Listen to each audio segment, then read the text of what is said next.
Good afternoon. Today this lecture is for BA Part 2nd English Literature students.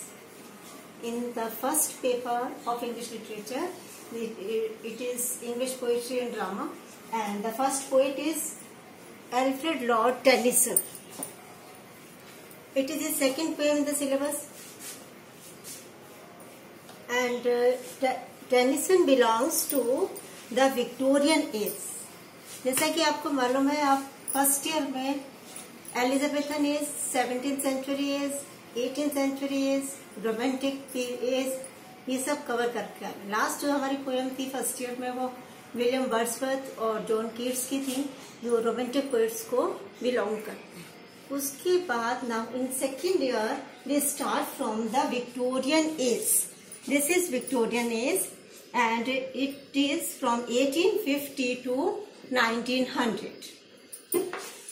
Tennyson remained from 1809 to 1892, and he was, as we know, Victorian poet, and he was the poet laureate. Poet laureate राज कवि था in the reign of Queen Victoria. जब महारानी Victoria England की महारानी थी, उस समय Tennyson को राजकवि बनाया हुआ था.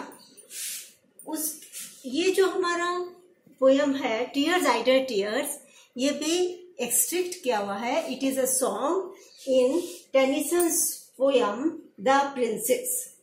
This lyric forms part of canto 4. ये जो लॉन्गर पोयम है इसका कैंटो 4 में, और किसका, द प्रिंसेस, रिटन इन 1847. 1847 में लिखी गई थी. ये जो स्टोरी है द प्रिंसेस की, प्रिंसेस का नाम है Ida, and she is much annoyed with the male community of the society. बहुत ज्यादा वो नाराज सी रहे हैं सारे पुरुष वर्ग से, और इसलिए जिस प्रिंस के साथ उसकी एंगेजमेंट हुई थी बचपन में, उसको भी वो तोड़ देती है, और वो एक अलग से अपनी एक यूनिवर्सिटी बनाती है, और उस यूनिवर्सिटी में no man can enter, man are forbidden to enter, और सब उसमें जो प्रोफेसर्स हैं, जो स्टूडेंट्स हैं, सब लेडीज हैं.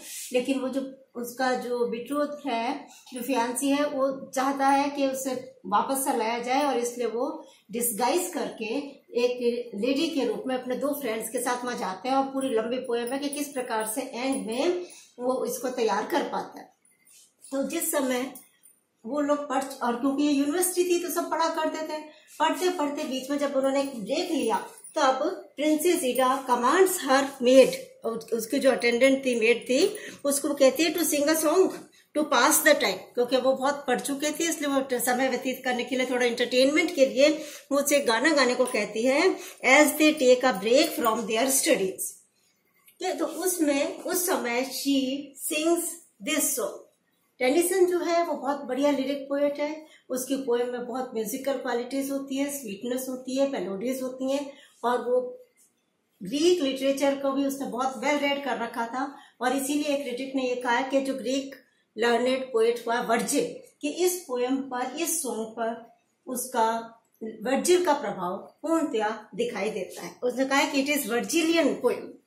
तो अब हम इसको पढ़ना शुरू करते हैं. टीयर्स आइडल टीयर्स, जैसे कि हम जानते हैं कि टीयर्स मीन्स आंसू, और वो आंसुओं पर आइडल होता है कि लेजी, इंडोलेंट, इनएक्टिव. तो ये ऐसी चीजें हैं, ऐसी भावनाएं हैं, और जो कि हमारे मन में क्रिएट होती हैं when tears come into our eyes. तो ये 4 स्टेंजा की पोएम है. 5 लाइन्स हर इसमें स्टेंजा में है. स्टेंजा जैसे कि अपन जानते हैं पोएम के एक पैराग्राफ को कहते हैं. तो वो अब हम इसको पढ़ाई शुरू करते हैं इसकी, कि टीयर्स आइडल टीयर्स, टीयर्स को एड्रेस कर रही है, डायरेक्ट एड्रेस है इस लेडी के द्वारा, कि I know not what they mean. Tears के ये पहले नेचर बताया है कि टीयर्स क्या चीज होती है. She is not confident about their nature and about their meaning, कि उनका क्या अर्थ है, क्या सिग्निफिकेंस है. वो कह रही है मुझे इसके बारे में कुछ नहीं पता है. और ये अब ये बताती है कि इसका ओरिजिन कहाँ से होता है, हाउ द टीयर्स स्टार्ट. तो कहती है कि tears from the depth of some divine despair. और ये कहाँ से आते हैं, फ्रॉम द डेप्थ, डेप्थ होती है गहराई of some divine, some holy, some celestial, ईश्वरीय कोई, जब हमारे ऊपर कोई ऐसी डेस्पेयर आ जाती है, डेस्पेयर मीन्स डिसअपॉइंटमेंट, जब हम किसी इस प्रकार से निराश हो जाते हैं बिकॉज ऑफ सम गॉड और because of some other activities और सम इंसिडेंट्स, कुछ ऐसी घटनाओं से जब हम निराश हो जाते हैं, तब ये टीयर्स जो हैं उस गहराई से राइज इन द हार्ट। तो कहाँ ये राइज होते हैं, इनका बर्थ प्लेस क्या, ओरिजिन कहाँ, ये राइज होते हैं, ये उठते हैं हमारे हार्ट में, एंड गैदर मीन्स कलेक्ट, और इकट्ठे हो जाते हैं टू द आइज। तो मतलब कहने का क्या है कि कैसे होता है कि when we are confronted with some sorrow, जब हम किसी दुख से पीड़ित होते हैं और वो दुख हमारे हार्ट में बहुत ज्यादा हमको पीड़ित करता है, तो ये सारे के साथ जो टीयर्स हैं, जो दुख है, वो हमारा हृदय से उठता है, हार्ट से राइज होता है और वो आंखों तक आ जाता है। एंड आंखों में जब आएगा, in the eyes they take the form of tears. और उदाहरण के तौर पर ये डिवाइन डेस्पेयर कौन सी हो सकती है कि in looking on the happy autumn fields. देखिए कई बार ऐसा होता है कि हम देखते हैं ऑटम फील्ड्स। ऑटम क्या होता है, पतझड़ के दिनों के जब हम फील्ड्स देखते हैं और वो अच्छे लग रहे हैं, हमको हैप्पी हैं, प्लेजेंट हैं, उन हैप्पी डेज सीन को देख करके हमारे अंदर कोई थॉट्स क्रिएट हो जाते हैं एंड थिंकिंग, और हम सोचने लग जाते हैं ऑफ द डेज, उन दिनों के बारे में दैट आर नो मोर। मतलब ये लिंक है कि एक हैप्पी चीज यदि हमने देखी है तो हमको वी गेट द मेमोरी, हमारी मेमोरी जो है ना, या हमारी रिमेम्बरेंस जो है वो उस जगह पर पहुंच जाती है जहां और भी हमने बहुत सारी हैप्पी चीजें देखी थी, हैप्पी थिंग्स हमारे साथ हुई थी, लेकिन आज वो हैप्पी चीज जो है, वो हैप्पी खुशनुमा प्लेजेंट चीजें जो है, that are no more. No more मतलब कि अब वो नहीं है, मतलब they are past, they are gone, वो जा चुके हैं। तो ये जब सोच करके कि कितने अच्छे वो दिन थे, कितने प्लेजेंट वो दिन थे, how happy, how pleasant, how contented those days were, but now we think about them and they are no more, and then a feeling of sorrow is created in our heart from the depth of our heart, and then that sorrow rise in the heart and come to our eyes, and through eyes they take the form of tears, and then the tears come from our eyes. This is the first stanza. और इसमें कवि ने जो figures of speech use किए हैं, आपने first year में पढ़ के आए हो, एलिटरेशन।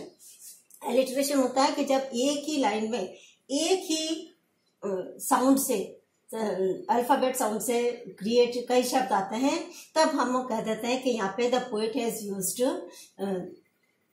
एलिटरेशन।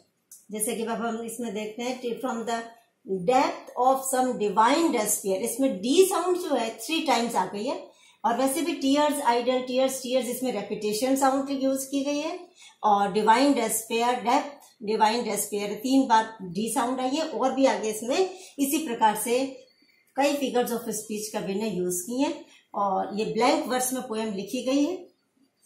सेकंड स्टेंजा करते हैं, और इसमें भी देखो एलिटरेशन है, fresh as the first. So many examples are there in this poem of alliteration. So again, after describing the origin of the tears in the first stanza, पहले stanza में tears की उत्पत्ति की जगह बताते हुए वो आगे इसकी नेचर पर कमेंट कर रही है।